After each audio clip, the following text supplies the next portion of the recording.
Mc Loughlin, you're a Covey. That's right, born and bred here and lived in Westport till I was 18. I went to school locally in the Christian Brothers, played Gaelic football and got introduced to rugby by Stephen Walsh when I was 16, 17. What school did you go to? I went to Christian Brothers in Westport. Secondary school? Secondary school, yeah. National school? Yes, national school as well. In the convent? Across the road? Across the road? No, it was in Castlebar Street, and I was reminded looking at it this morning, was Dunn Stores are in it. And what years were them? The years were 1957 to 1962. And who taught you there? There was Brother Hayes was the principal. There was a terrific brother called Brother Flaherty who had a real grasp of mathematics and sport. He was fantastic. There was a fellow called Martin McGuire who was a history teacher, and Ralph McMahon who taught Latin. And he was a very tough player man. Yeah. That's all I can say. Yeah. And he also sold cattle while he taught us Dante. Dante is Inferno. And where did you go to then? You went to From there I went to Dublin. the secondary school, was that in the same building? Everything was in the same building. Yeah, everything was in the same building. Downstairs and upstairs? Downstairs was the primary and upstairs was the secondary school. And did many of the primary students go upstairs? They did, probably in first year we probably had about 45, but when I did my leaving there were only 14 people left. At intercert there was a huge fallout, and in the leaving cert whereby there were only 14 people, and I think back to it we probably had 6 teachers for 14 people. And what happened to all those students that fell out at intercert? The first guy who went, what happened to the students? What did he do? I think probably the emigrated and got jobs around the town, but the guys who did their leaving cert, the first guy to leave immediately was Michael Conrad, and he went to London immediately, and inside 3 weeks he was employing 3 or 4 of his classmates who followed him across. That was Michael the Builder? Michael the Builder, yeah. Michael was a tavern now, the pubs in town here, and he had a lot of pubs in London, and he was immediately out of here in 1962, 63. So he'd been very young when he started up his business in London, he would? Oh, he was. Oh, yeah. He was 17 and a half, 18 years of age when he started. He immediately went into subcontracting, and the likes of Tony Moore went and joined him. A fellow called Paddy Muldoon went and joined him. So, there are only very few of us out of that class who actually worked in Ireland and got jobs in Ireland. And one of those was Damien Dyer, who worked in the University of Limerick, and John Breheny was another one who stayed in Ireland as well. What was living in Westport like then for a young person? How did you spend your time? Spent your time in the snooker hall. Where, one learned how to, it certainly helped my tennis. And where was that?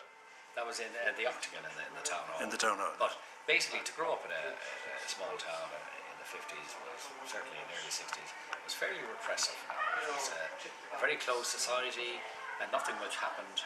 And it was a difficult place. How am I going to get out of here? And so there was only one way out, and that was the train to Dublin. And how did you spend your nights?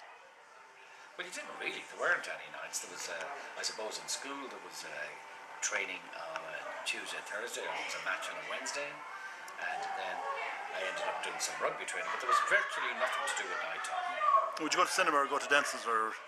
Not really. There were no dances in Westport per se.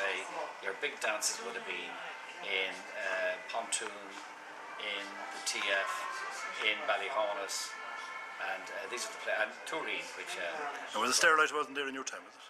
When you were young? It was, yeah, but I didn't go to it. It just wasn't my thing to do, and I suppose I was too young. You wouldn't mill it out? Well, I think that would have been the case always at the time. But, so what did you do then? After leaving cert? Well, before I just go to that, I just played a lot of tennis. In the summertime, the day was spent in the tennis club. And that was situated where? That was on the Newport Road. And was it built in your time or before your time? Yes, it was built by my time, and there was a very, very strong and vibrant club. And who was involved in the club that time? I think Mike Staunton was involved in the Powerball. There was a lot of very good tennis players at the time, and a group of us came along as well, and we did quite well. But you played tournaments in Loughrea and Castlebar and Galway and things like that. So the summer was spent doing that. The winter was more or less study and heads down. Do you know where the ground came from for that tennis course? Well, I can only assume because it was inside the Sligo estate that's who gave the land, but I don't know that. And was it built in your time? It was built in my time. The clubhouse was there. The clubhouse was built by the committee, and there were 2 courts. There was 2 courts at the time, and a third one was attempted to be after that, which was a grass court. So then you went to Dublin. Then I went to Dublin, yeah. What did you work at up there? I joined Aaron Foods, and after 6 months in Dublin, I went to Belfast for 5 years. So I started Aaron Foods, which was a subsidiary of the Irish Sugar Company. I started that in Northern Ireland. I lived in Belfast for 5 years. And what was Belfast like that time? Well, I found the people extremely friendly. I made a lot of friends there. I have 2 godchildren. I played rugby there. The troubles hadn't started at that stage. But there was demographic changes taking place. Some of those changes were that Ian Paisley was beginning to come to the forefront. Terence O'Neill and the Mass had met in 1964 in Stormont. So there was a climate of change taking place. Was there any tension? For the better. Any tension? No, not until after the Malvern Street murders in 1966 on the Shankill Road, where 3 Catholic barmen were killed coming home from work, and that really ratcheted up the tension in the place at the time. But before that, people got on fine, and I suppose it's fair to say that they were in their own areas, and so they didn't bother each other to a large extent. But I think probably the Burn Tullis March in 1968 was a huge change with all the people who marched in that, and of course there was a lot of unrest at the time in Paris and everywhere else. So this started People's Democracy, and out of that came all the other parties, the STLP and the Provisional IRA and people like that. But in the years that I was there, the community relations were good. So you enjoyed it? I enjoyed Northern Ireland, yeah, I enjoyed Belfast. And I still retain a lot of friends I made from that time. And what happened next? Where did you go next then? I came back to Dublin. And with Aaron Food? Yeah, because Heinz took over the Aaron Food operation for the UK and Northern Ireland, and we took over Heinz in the south. So I came back to Dublin and came down as sales manager of the Republic. Was Tony O'Reilly involved at that time? He was, yeah. He had just left when I came back, because when I was in Belfast, he got involved, and we had our I suppose, our marketing and our packaging had the tricolour on it. I had great difficulty. We, the sales force in Northern Ireland, had great difficulty with this. So General Costello wouldn't change it, but Tony O'Reilly, I came down to him and said, look, we need to change the packaging and the branding, and he did that in 6 weeks, and sales went northwards after that. Did you meet him personally? Yes, I knew him very well, yeah. Yeah. Nice man? Yeah, I think so, yeah. I would have to say Unbelievable that gentleman, I would regard O'Reilly as a consummate businessman and one of Ireland's best business people. He projected a great image of Ireland, didn't he?